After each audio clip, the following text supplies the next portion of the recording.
If you have been hearing the word of the Lord to come out of fornication, to stop having affairs if you are married, to stop sleeping around if you are a widower or a widow, divorced, if you have been hearing God say, be holy as I am holy, and you have continued to defy him, I don't know what she's talking about. I think that this is just too tough. It's harder than she thinks. If you think that there's a standard for you and then a standard for everybody else, the Lord told me to tell you to depart this place. And I'm not in a position to know if he's telling you to depart this place, because if you continue to stay here and defy the truth of the word of God, he may strike you.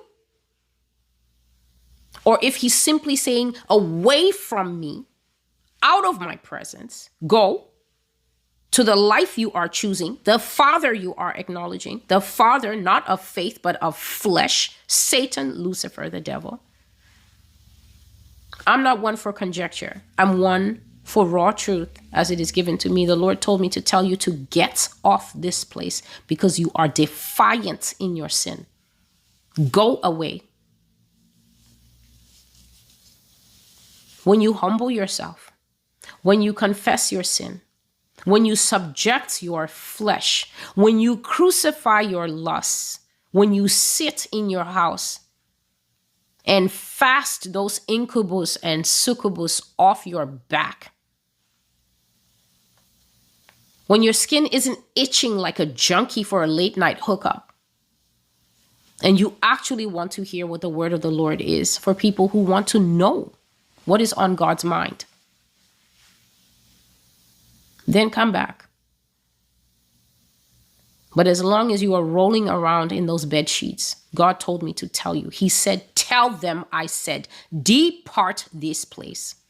So that means that you have now heard what the Lord has instructed me to tell you. And that means that if you keep up that life and you come back here, you are not only proving what the Father has said, that you are defiant against grace, mercy, him giving you time to work through it, him giving you time to cry out. But now you come back because you're like, it's the internet, she can't stop me. Then you're forgetting the spiritual aspect of all things. You're forgetting that I don't know you and that I can't see you, but somebody does know you and watches you 24/7. Jesus CCTV.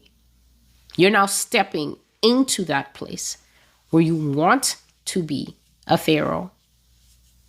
And pharaohs always have interesting endings. It's always the same ending, no matter how it happens. The Bible has a ton of Pharaoh endings.